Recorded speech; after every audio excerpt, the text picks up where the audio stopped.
where we share valuable and actionable knowledge specifically curated for small businesses so we can help you more effectively market your business online while creating some joy in this crazy entrepreneurial journey we're all on.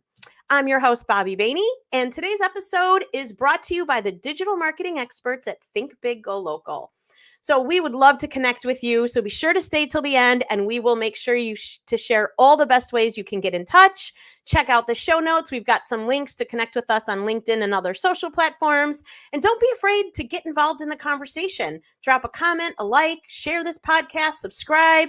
You know all the things so you don't miss any future value-packed episodes. All right, so let's get to it. Today, we're going to be talking about personal branding and, creating that influence that we all want to do. And I am so excited, as always, about my guest today. So if you are from the McHenry County, our local area here in Illinois, you already know Joe Cicero because I am sure you've listened to him on our favorite local radio station, 105.5. And I'm excited to have him talk to us. He has built an amazing brand, an amazing community, and he's got all kinds of tips to share with us today. So, Kent, let's bring Joe on. Hey, Bobbi. Hey, Joe. I'm so happy that you were willing to come on here with me. This is awesome. Yeah, well, I ran into you in McHenry. We were out, and I said, oh, yeah, I should probably come on the show. And actually, that's like a big part of branding yourself on social media is to actually interface with people in real life. A lot of times that pays off. It does. And I will tell you, so I don't have just an FYI, everybody, there is nothing planned in this podcast. So who knows what we're going to be talking about, but I've known you, Joe, for a long time from the radio. So seeing you MC things, and you know what? I love, if there's a microphone, Joe's grabbing it. And I love that. But tell me a little bit about how long you've been at the radio station. What kind of got you into it? Because clearly your personality has been like kind of the place where you get started, right? Like, I don't know that everybody has got that right from the beginning, but share a little bit about that. Yeah, I mean, definitely doing what I do, being on the radio is going to help to brand yourself. Obviously, you have this big megaphone to talk about your life and try to relate with people. But, I come from a guy that drove a delivery van. I used to say that was the job that I had, but now I've been doing radio longer than I've done any other jobs in my life. So it's kind of weird. I have to look back, and I got into radio because I listen to it here in the Chicago area on a daily basis. I would be up 5 or 6 o'clock in the morning, driving to Chicago, delivering construction materials to contractors, especially electricians, and listen to the radio and loved to listen and had a good time. And honestly, I just thought to myself, that would be a really fun job. So I started to pursue it more and more. That's awesome. And clearly at this point, you've got a big audience. I mean, I know everybody knows who Joe Cicero is. Like, that's all. I even have some family members madly in love with you. Just saying. Well, I mean, join the club. What can I say? Join the club. Exactly, no. Right? But, exactly. 15 years in radio at the same station is almost unheard of. That's like when people talk about Hollywood couples, they've been together for 10 years, and that's like 50 years in Hollywood years that they've been together. To be at a radio station that long is kind of an anomaly in a lot of places. But the ones who do succeed, and I'd like to think that me and Tina have done that over the 15 years, it's the connection with community. And I make this parallel that there's this connection that we have on the air when we see people in person, and you just bring that to your online presence as well. And really, at the end of the day, it's just being real that's going to get you the most amount of engagement and the action on your social media channels. Just being a real person and doing everyday real things. That's what people want to see. I love that, because when I listen in to the radio, the banter between you and Tina is awesome. Like, you can tell you guys are genuinely close friends, like genuinely tons of love for each other. That comes through. But one of the things I feel like a lot of my audience gets nervous to share is they're always thinking about their business and talking about their business. And I'm like, you know what? back it up, because we really like to know who are the people in the business. And when I'm Yeah. listening to you guys and I'm hearing the stories about where you're traveling next and who's going with you and what's happening as you're making your plans and that sort of thing, like, it's the real stuff that people can relate to that makes Mhm. such a huge difference. I mean, I feel that way. 100%. Yeah, 100%. That's what's going to get your audience. I mean, sharing stuff that you do every day, and that's what we do. That's what entertainers will do when they're on TV, when they're on the radio, when you watch shows. If you watch a drama show on TV, there's something in that show that draws you in, that you feel you can relate to your own life. I don't know if it's necessarily The Bachelor or Bachelorette or any of those shows like that, but people are in the dating world. So of course it's amplified and it's entertainment, but yeah, being real is going to be the thing that is going to get you the most amount of reaction and engagement. I think at the end of the day, that's what it's about. And being able to connect with people when you're both behind a screen on your phone or on your computer it can be a little bit of a difficult thing sometimes, but when it pops, and it shines through. And it does feel good in some sense, but there are some days when the comments start to roll in and you're like, okay, I need to step back and take a break from this. And that's an important part to point out with the engagement is no matter, everyone started somewhere.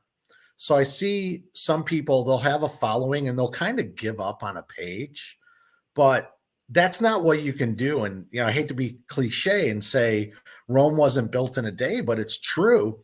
And the more that you're putting stuff out there, the more you just have to believe in the content that you're putting out there and consistently put the content out there. And then it starts to build. It starts to build.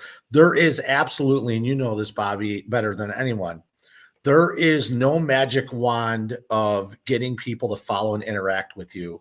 There used to be, I don't know if there still is, where you could pay to get like 10,000 followers, right? You could pay to Which get does followers. nothing for you because they're Yeah. not engaging with you anyways. But Yeah, yes. it puts a number up, and then you look at it. It's someone who has no profile. They only follow people. They don't have any posts, etc. So like it is work to get people to grow your page. And I think my like page, my Joe Cicero like page, is a little over 11,000 right now. And it's been to get to that point. I look at some of my older posts. And I think to myself, geez, there was like no one liking that, but it's that consistency of grinding it out, just like things in everyday life, everyday job, that social thing. Just because, again, that it's online and you're posting stuff doesn't mean that you don't have to put the work in at the end of the day, just like any other thing that you want to build in your life. 100%. And that is it. I'll tell you, we noticed it huge. I used to put out a ton more content than I did during and the couple of years after. I hate to say couple of years because I'd love to say it was a few months after COVID. Yeah, I right. just got in some bad habits and I just wasn't doing it. And part of relaunching this podcast is exactly what you're saying, like showing up, being consistent, having something to talk about, like making connections with people.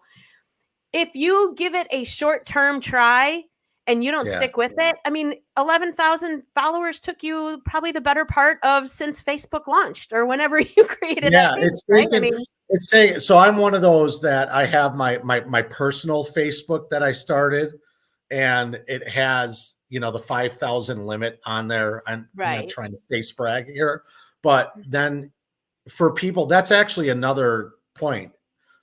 Is a lot of times people have their personal Facebook. I noticed once I made the transition, I think it was 5 or 6 years ago, to a like page instead of doing my personal page where people add a friend. You will get into people's feeds more because it'll be a suggested page for people. So I tell people that are trying to grow their business, migrate that to a like page because it's different. And this, there's different ways to promote it. There's different ways that you can post stuff. To me, it makes sense. And there's a lot of people that have businesses that run successful businesses on what I call a personal Facebook page, where it's still add a friend on there. But if you migrate that and you start to build your like page, then you will get into feeds when there's similar things, like even reels. You'll be in more reels as people are scrolling. And so again, it's that work part of it. And there's stuff that you can find to help you with that. But again, I have found the most effective thing is to be consistent with what you're posting. And it's quality over quantity. I do, maybe if you look at my like page, I maybe do one post a day. And you're very familiar with this, Bobbi. Probably the best time to post is in that 7 o'clock at night range for most pages. And a lot of people might not know, with like a like page, you can look at those analytics and see that my page gets looked at the most at 7 p.m. and do the math. People are done with dinner, they're sitting down, they're scrolling. And so maybe that's a good time to post stuff, And to your point about converting that to a business or creator page, you also get the opportunity to leverage Meta Business Suite, which I have a love-hate relationship with, but it does allow you to schedule out your content for free without having to get a third-party platform, so you can make sure that content's going live at the time your audience is there, So there's lots of benefits to that, for sure. Yeah, it's and I'm with you on the love-hate thing for the Meta Business, because it's like they have made it can be like Pandora's box sometimes. One day something is here and then it's moved there. But really, as analytical as I talk about being, I know that 7 o'clock is a great time to post. And I want that interaction with people that are gonna, for me, not only do I travel, I take pictures. I try to make, if you look at my Joe Cicero, the like page, there's not a lot of stuff about the radio show on there. It's more so about me personally. And it really is me personally. It's like, I'm not making up stuff that I'm doing, and I'm way too old to be doing, viral dances and whatever. So I'm putting pictures of me traveling, with the kids, drone shots and everything, and just stuff that I enjoy doing. And I think that realness just shines through, and people, they gravitate toward it because they like to see that type of content, and locality too. Let's not take that out, locality. I am a huge fan of Joe's TikTok page. So when I'm sure you've noticed, when you're traveling, I'm every day like, oh my God, that is gorgeous. Where are you?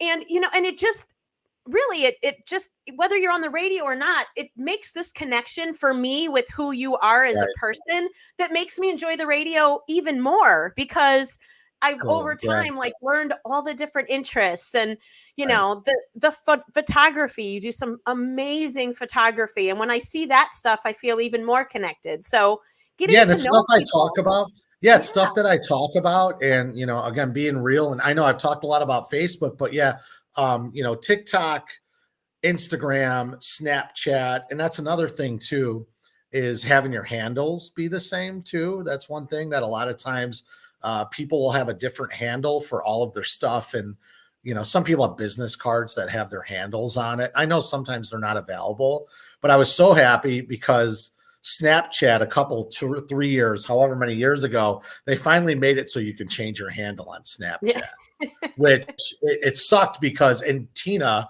would make fun of me on the radio show because my Snap was Joe Cicero 76, which is like, I might as well have an AOL address because it gives my age. It's my date of birth, Tina's like, oh, is that the year you were born? She'd bust me so hard about that. So finally I changed it to Radio Joe Cicero. It's all one. But for people in businesses, secure that stuff. Even if you're not active on TikTok right now or Snapchat, or you're not active on Instagram, really secure that stuff right away. I mean, hell, people are getting emails for their kids when they're born.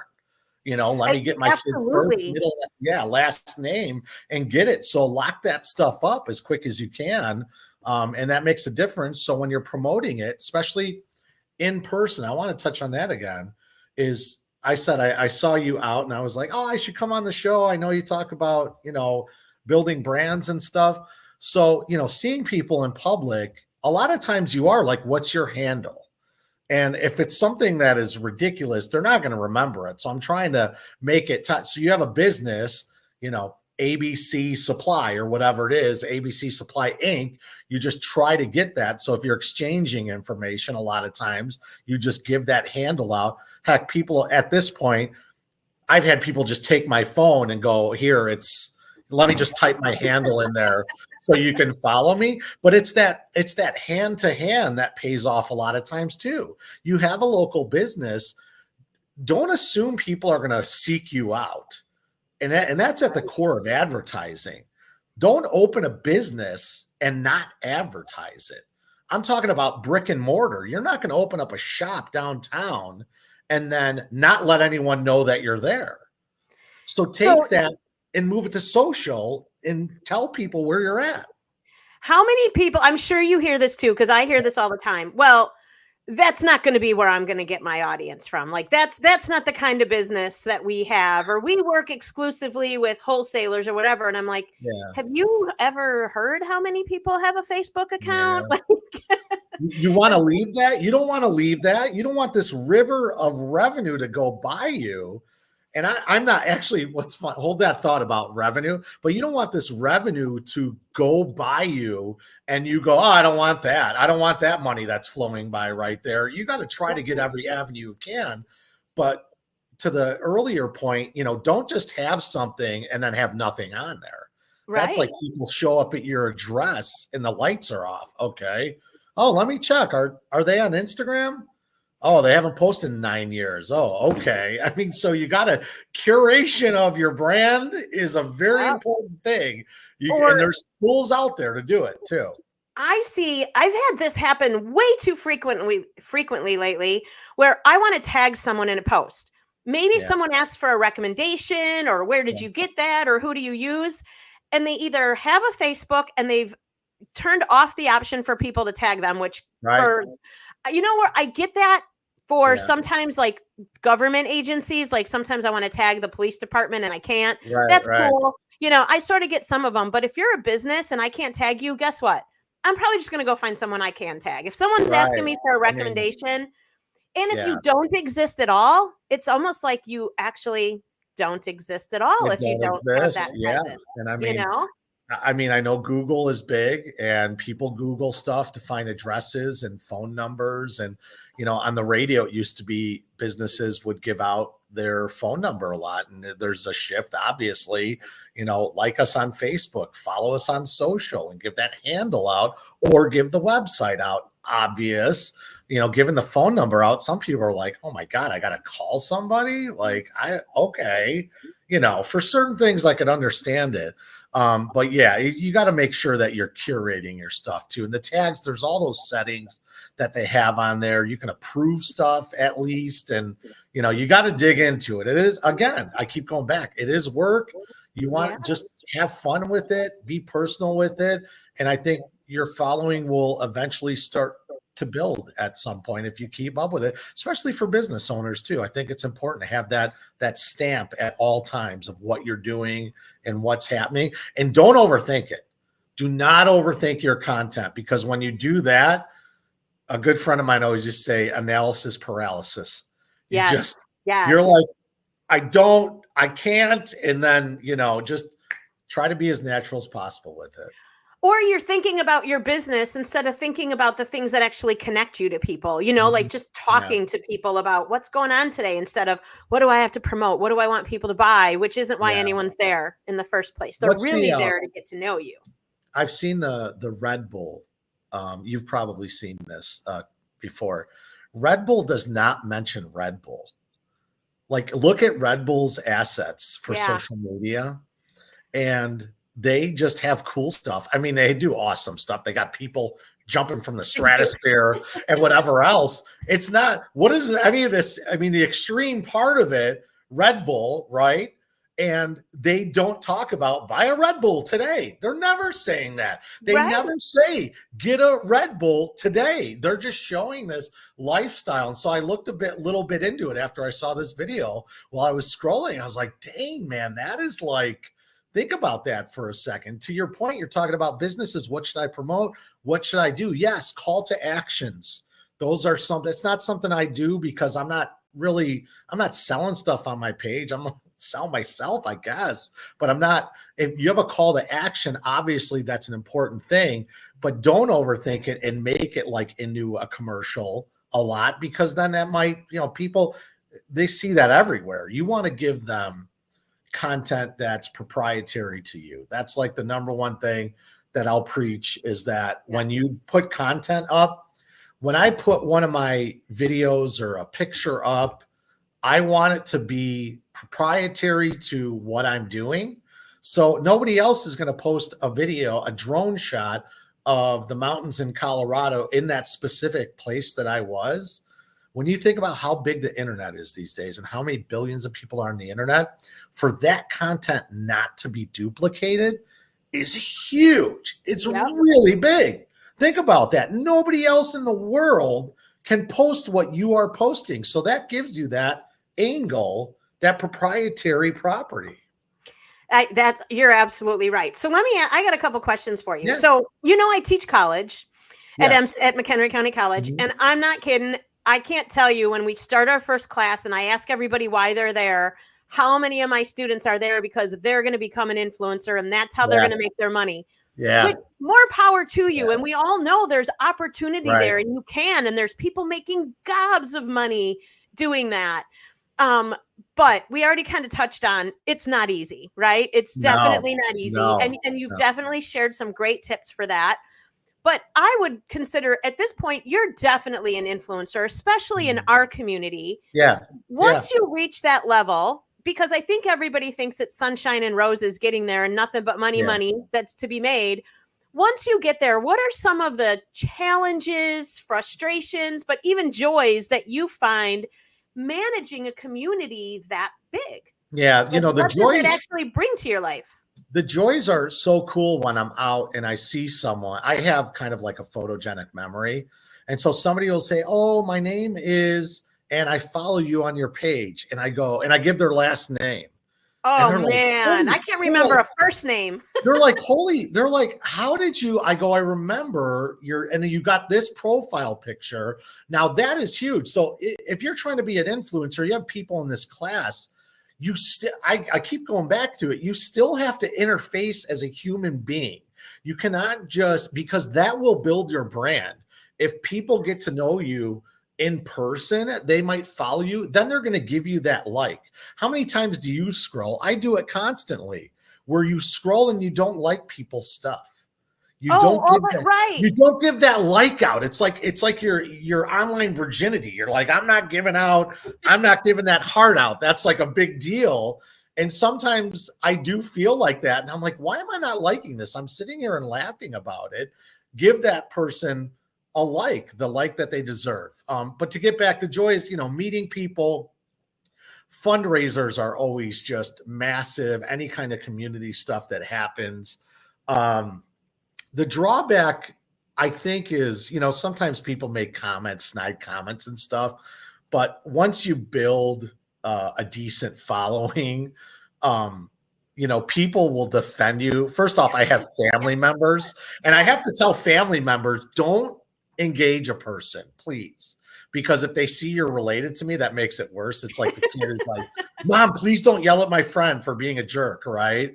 But what I see is, and I guess that would go almost into the positive column, because if I post something and somebody makes a comment that is not even indicative, like, "Oh, blah, blah, blah about Joe and does this," people will defend me. And I always do get a kick out of that. It makes me feel good that people are like, "Hey, don't talk about Joe like that." Like, they'll defend me. And I think when you get to that point, that is a good thing about it. But also, you don't want the decorum to just go out the window. That's a drawback, is when people start to name call each other. We don't get political at all on the show or on my page. That could be a whole nother show, getting into that, alienating people. But once you get into people arguing and saying stuff, there's either the hide the comment, which you can do, or delete if you want. And if they're just out of control, then you block it and you go, "This person is going to say I'm a jerk face anyway." But I really don't do that a lot. I'm real happy. Everyone I seem to have is really nice. I have a few people that I jokingly will say, "You're just trolling." And I just say that now, where they'll make a comment about something. If I take time off of work, "Oh, you're taking off again. It must be nice." I'm like, "Listen, dude, I'm not going to explain to you how many vacation days I have." Okay, because that's crossing the line. So I feel like there's more good than bad. I mean, some days I'll have 100 comments on something, like other people to get a lot of comments. And I post, and that's that curation part. And I just say, look, I'm going to bed. I'm seeing all your comments. I just don't have the bandwidth right now to sit and like them and to comment back on all of them. It's difficult to do, but so I can't imagine what people who have followings that are 10 times mine, 50 times mine, what they're going through trying to curate stuff. And that's why they probably hire people to do it, right, for them and curate things. I don't want to mention any names, but I have a client who we get a lot of engagement, and they panic a lot about when negative things are said, and they want to hide it right away. And to your point, I think the best way to deal with that, when it happens, because I find it normally does, is letting those super fans that you have stand up. You don't even have to say anything, I mean, there's people with common sense that'll be like, come on, you know what? And reputation. Right. And you know what? If you go in and do that, they're more likely to argue because whatever, there's the issue. But when other people are like, hey, back down, this isn't, how it is, I feel like now you've balanced the playing field a little bit. Yeah. And those people usually will delete their comment then. Yeah. They get called to the carpet by somebody in a way that's factual and like a good argument. They're like, all right, I'm out. Like, I was not expecting to have that happen, and I'm going to get out of here. But yeah, for the most part, I just love that, being in the community. And I feel like I have a lot of followers from our area. Yeah. And it's just, I see people out, and there's a connection between the online part of it and in-person thing, which is cool. Cause you feel like you're online and you never get out, you never see people, but I see that correlation, and I just think it's the coolest thing ever, and I'm not sitting here thinking I'm the biggest influencer or whatever ever. I don't really think in those terms, but sometimes you are weighted in what you say. I'm not going to say something really stupid that I know is really stupid. Like my rule of thumb, and it's the same for being on the radio or for you doing this show. If you have a little thought that maybe you shouldn't say it, I would not say it. If you have any kind of reservations about it, then that means don't do it. Just go with your gut. That's your gut saying, don't do it. Don't say it. Great advice. I find myself doing that a lot, where I'll start to do a response and I'm like, do you need to? No, you don't need to. It's all good. The world will go around if you don't throw your thought in there. You got to be measured. And it's time. Sometimes when it's an emotional thing, you get caught up right in that second. And then you got to go, nope, I can't do it. Let me wait on this one. That's why people have hired us to do responses to Google reviews, because a business owner that reads a bad review gets so emotional, and you never put out a very good response when you're feeling that way. Yeah.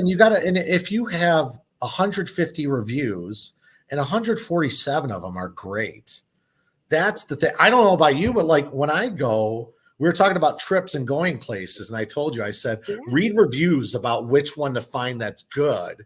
Because that's going to tell you, because people, the people that are serial, like, I hate this place. Yeah. You'll know those people. You'll know who they are if it makes no sense, especially if you use that business. And then all of a sudden you're reading reviews and going, okay, what are they mad about? Something else is going on. I'll even click into their profile sometimes and look and see if they do that multiple times. Cause then I can okay. You're out. Yeah. But I also don't think it's horrible for a business to have a few 3 or 4-star reviews, because you can learn a little something and it looks legitimate. Like when I go to businesses, sometimes I have an eye for it, but I'm like, I can read a review and be like, you never even worked with them. They had you write that review in a networking meeting. Like that wasn't even, I was on Amazon, and I was reading, I don't know if it's an age thing. I am like a serial read reviews because I've stayed in too many places traveling where I wish I would have read the reviews. Yeah. I stayed in a hotel in Florida to go see a rocket launch one time. And I thought that like I was going to be featured on Cops. It was horrible. And I read the reviews, and I booked somewhere else. I was like, why did I not read the reviews? My little sister had that experience. It's a Florida thing. Yeah. Maybe it's a Florida thing, but having the reviews. But anyway, on Amazon, they had, so I was looking at reviews for some clothes, for shoes, because I wear 14s and no stores have 14s. So I go online and get them. And I'm reading some of the reviews, and then I clicked on like fit, how they fit. And it said, here are AI generated reviews that were put together based on what people said. I was That's like, whoa. crazy. And Yeah. it's becoming more of a thing now where we're going to have to be like, is that a real review? Or because it gave me pause. I was like, wow, they took what people said and they encapsulated it and kind of wrote this review. I was like, well, that's interesting. And I wonder, when that's going to start taking over more and more. Well, I'll tell you, Amazon reviews could be a whole show because Yeah. just like you talked about buying followings, apparently there's a huge market for buying Amazon reviews. Reviews. Yeah. Yeah. And then the other thing I've noticed, and this drives me crazy, we're totally in another place, but this drives me nuts. I have to throw it out. I'll see a product on Amazon and I'll go to read the reviews because I'm like you. I got to know exactly what people liked or didn't like about it. Yeah. And then it seems like if they have a shop and they sell other products, that all the reviews end up in the same stream, because I'll read it. That's not even what I'm buying. So your 5-star, 4.5-star review is based on other products. So you really do need to kind of pay you attention just hope and you know get what the real you're one. I look for ones that have pictures on it that Yes. looks real. Verified, the verified thing. Yeah. That's a slippery slope. And the whole AI thing is like, I don't use AI to write anything. I've had people, we do local commercials on the radio station and, using AI for that. I'm not a fan of it right now because it can't really capture. If you own a paint supply company and you ask Chat GPT to write a commercial for you, that commercial, first it's an aggregate, right, of all the information that's out there free flowing in the world. Yeah. So I own a paint supply store. I'm going to go back to just to bring it back, the proprietary property. So, well, that's kind of a oxymoron, I guess, right? Proprietary property. Anyway, so it writes a commercial for you about paint supply companies. Well, there's somebody else in your market that has a paint supply company and says, write a commercial for me. Right. The chances are they're going to be very, very similar. Yep. And you're not getting the proprietary take on your company. It's just writing what they take and say, here's what's great about this paint supply place, but knowing about people that work there and what you do in the community. AI is likely, you have to be very specific when you type in to AI what you want. Hey, look for my company and what community event. You have to, I'm sure it can be done. I'm not saying I'm smarter than AI. I know that's not happening, but I say that's one of the things that I've noticed is, people write a commercial for me for this. And it's, they can be very similar based on, what the product is. I love that you bring that up because we're going to do a future episode on this because I do use AI a lot. However, with extreme caution and with a ton of strategy on the front end. Like I pay for ChatGPT so that I can do more with it and, I can put in more things, but you can train it, but you need to know what you're doing, in order to really train it about your brand and feed it so much information that it has a chance of pushing out something to you that maybe sounds like your brand voice. Right. But at the same time, I never use anything that gets sent back to me without editing it, because if it doesn't sound like me or my client, you're just creating barriers to people. Like you mentioned before, our goal is connection. And if we're letting someone else write our content and it's not in our voice, we're not creating that. Yeah, I plead a little bit of ignorance when it comes to AI because I've dabbled around with Chat GPT. We had to write a song for the morning show and it was hilarious. They did a great job. I know some just different businesses that have used it to write stuff. And I'm like, that's kind of like similar to, but it's, maybe that's the radio person. You're right. Wanting to keep my job.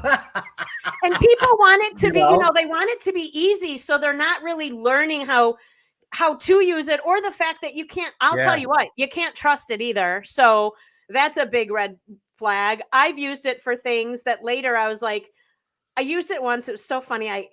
We have a client in Oklahoma that Reba McEntire was helping to promote this business, which was so Okay. exciting that we're working with her team and we were doing a contest and asked for a list of trivia questions. The one question I pick out of it, I'm like, I didn't know that. Well, I didn't know it because it wasn't even true. And then Oh I my had to go gosh. fix it. Yeah.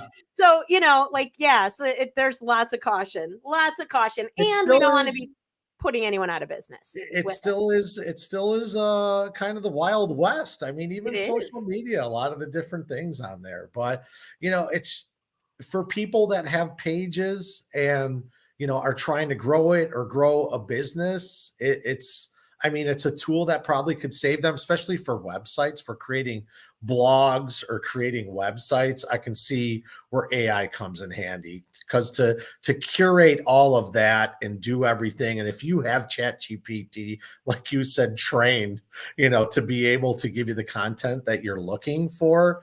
But for now, I feel like you have to have a set of human eyes on it, like you You said, do. Oh, because look, AI is not going to get the crap. You're going to get the crap for something that happens. So yeah, of course, you got to still take a look at that 100%. stuff. So let So me ask you this. What's your favorite social platform right now to be promoting yourself on? um, So your own stuff. yeah, I noticed that. So Facebook is first for me. For some reason, it's just Facebook is a very busy one for me, but Snapchat is kind of my number two because I get a lot of people that look at those stories. I think more people are on Snapchat than a lot. I mean, well, TikTok, but Snapchat is one of those platforms where I get a lot of messages throughout the show. People will hit me up on there and I post. See, so what I do is I will put clips of the radio show on all of my platforms in the stories so that people can react to them. And Snapchat probably gets the most reactions, and then Instagram stories is another one too. And I'm a little more selective with TikTok. I feel like with TikTok, um, I feel like that is a younger person's game, but depending on your content, like my travel stuff, drone shots, I put that up. Love 'em. Again, you're not going to see me doing any kind of dances or viral videos like that. But when it's cool content that has to do with traveling, I like to post that stuff on there, like nature photography and drone video, and you hashtag it. And again, all the work that comes along with it, you got to sit down and do it. I got a good friend who's on the radio who has a good following, and if we go to dinner, she does a Instagram always eating is the name of it. And so I'll go to dinner with her. She'll set stuff up at a restaurant. And during the dinner, we're both sitting there hashtagging and doing all this stuff. And I'm like, this is it's like the norm for us to be able to do that. Whereas most people are like, get off your phone. I'm the one taking pictures and whatever else the entire time. So it becomes this like, I don't want to say time suck. That makes it seem bad, but it is work to get that stuff done. Sometimes I'll hashtag stuff before I go to an event. I start to write some of that stuff out before I go to the event so that I know when I get there, I can get the pictures together and just post it.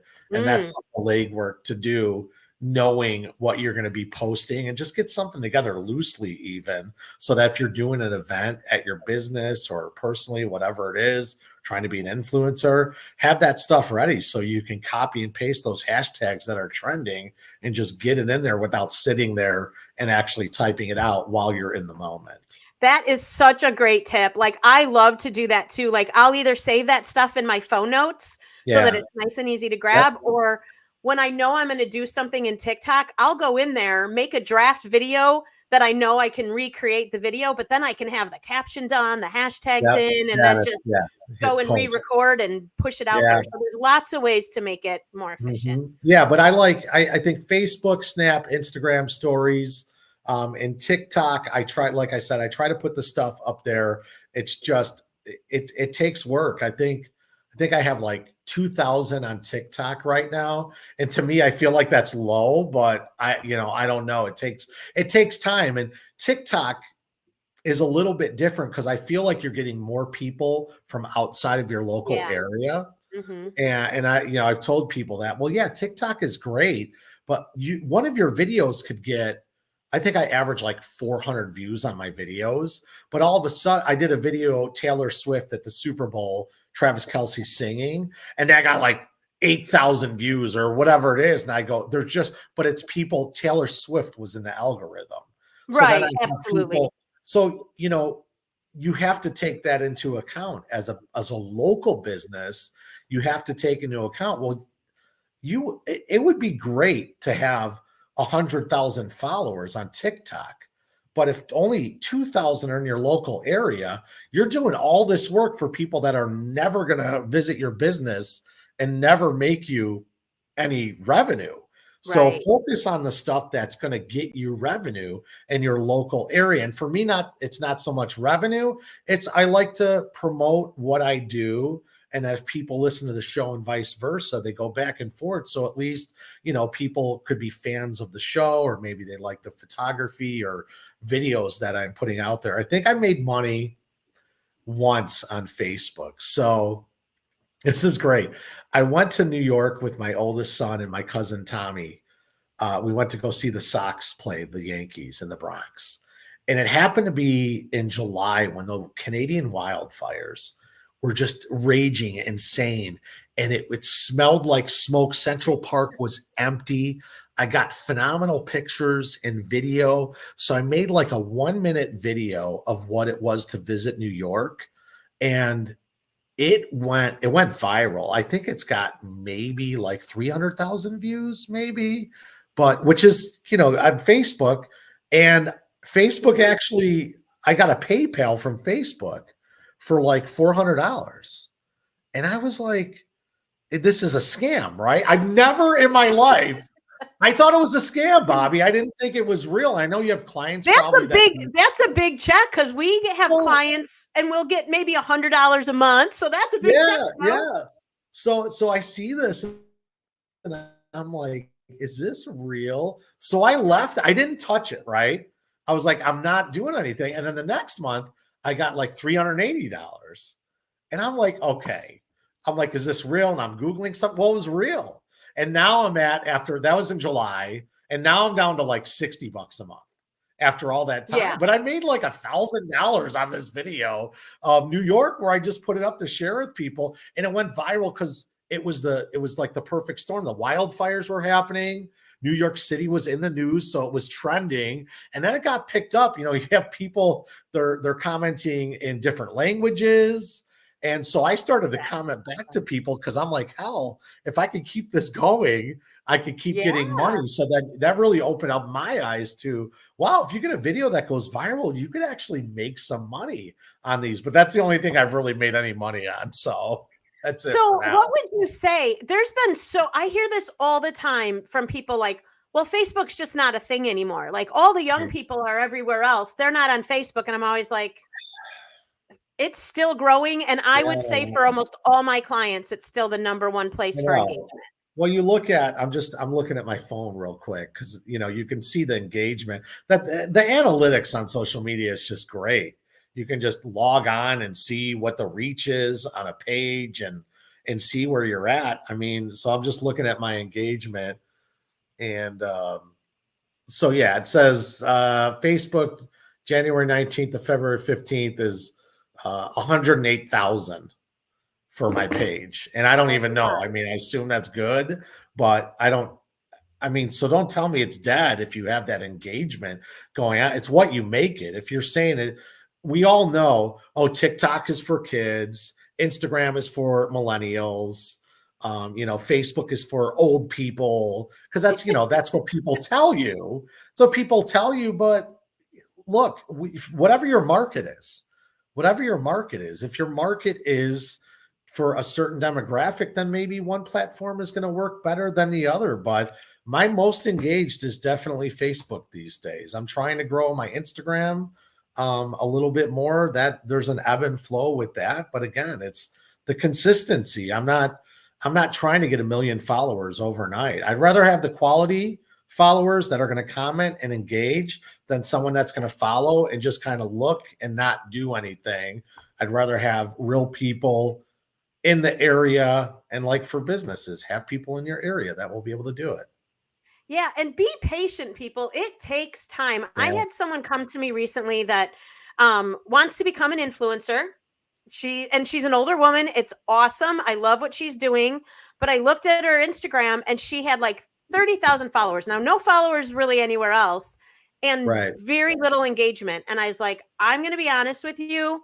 I'm going to call you out and say you bought these followers, because Huh. there's no way you have 30,000 followers and 15 likes on all of your Yeah. content, you know? And I'm like, Yeah. and other people see it too. I'm like, be patient, build. I go, none of those people are helping you. As a matter of fact, they're bringing your engagement rate down because you have Right. all these followers and people that No see one your doesn't. stuff that have no interest. So you're Right. not even going to grow organically because the platform is like, yeah, nobody cares about Right. this stuff. Better Yeah, to I have think, 100 followers and 30 people, 50 people that want to yeah. engage with it. Yeah, I That'll don't know what grow. the That'll help it spread. I don't know what the percentages are as far as people following and engagement. But if you I don't know what percentages. I can't even get into that game of how many people are going to go into your business, right? If you have a page that has that many people on it, but it's that personal touch. It's just being consistent. It's at the time that someone is going to need your product, like any business and any kind of marketing that you do, whether it's commercials on TV, on the radio, it's doing stuff online. When somebody needs that product, if you're top of mind, then they're going to maybe use you. That's what you're hoping at the end of the day. It's free market. That's the way that it works. Everyone can advertise the same thing if they wanted to, but it's going to be your decision on who you want to go with. And maybe it's you consistently have been posting what you do. It's stuff that you do in the community. Oh, they're involved in the community. Yeah. Maybe that's what's going to set you apart from somebody else to make that ultimate decision. There's a lot of different factors that play into it. So I agree. We made a decision a long time ago not to just try to brand our business by the term think big, go local, because people may not remember it. But yeah, everybody would remember my name. And back in the day when my hair was purple, like there was a visual that went with it. And right. so we kind of made that choice that we're going to brand my personal name in addition to the business, because when people meet you, they remember, you build something where they may not remember the name of the company, but they remember that personal interaction or the value, something you taught them or shared with them or whatever. Yeah, you still got the fluffy chair though, the furry chair. I do still have the angel wings back here. Yeah, got the fluffy chair, even when we moved home. So we're going to wrap this up here pretty soon, Joe, but we talked about authenticity, showing up, just, being consistent. Any other tips that you had that you wanted to share?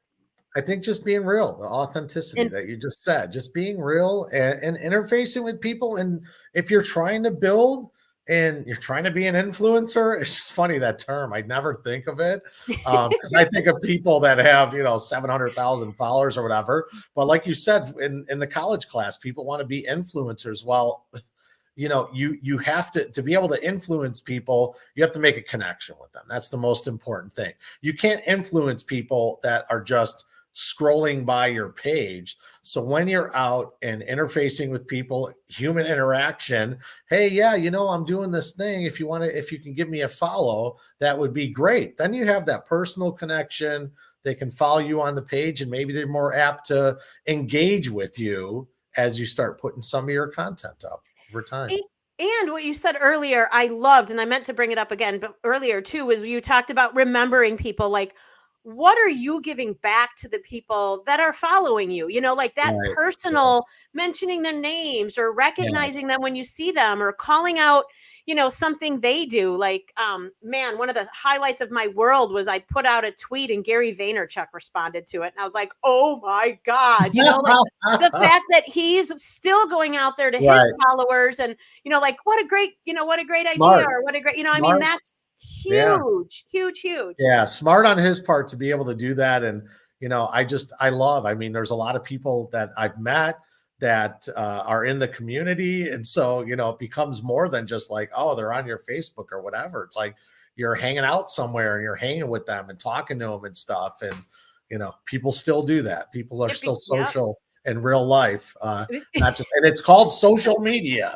So you have to be able to interface with people and interact with people to have success. Absolutely. So where can people follow you? I know you have a couple different accounts, so tell us where they can Yeah, so it's my besides handle. the radio. Yeah, Radio Joe Cicero. It's my handle for Snapchat, TikTok, Instagram, and Facebook. Is that all of them? Did I name all All of the them? Yeah, place, all the Joe's in yeah, all the places. That is yeah. a lot of work. So, It's a yeah, lot of work. if you're hiring, I'm on LinkedIn, but I don't think there's a user on there. So I am on LinkedIn, but I don't think I'm very active on that. It's the one I'm not active on. So maybe I'm committing to being better on LinkedIn this year because I should be. I'm B2B. That's where I should be, but it's never been as much fun.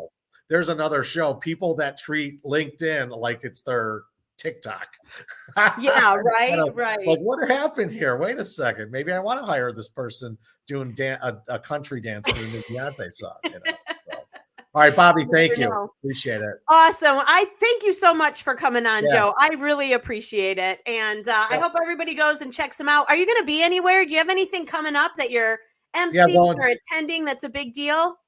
No, I'm going to Iceland this upcoming week. So if you want to meet me there, I'll meet you there. But if you follow me, you'll probably see some of the pics. I'm fingers crossed I'm going to see the Northern Lights when I'm out there. That is on my bucket list. I love it. That's awesome. Well, I hope you have a great trip.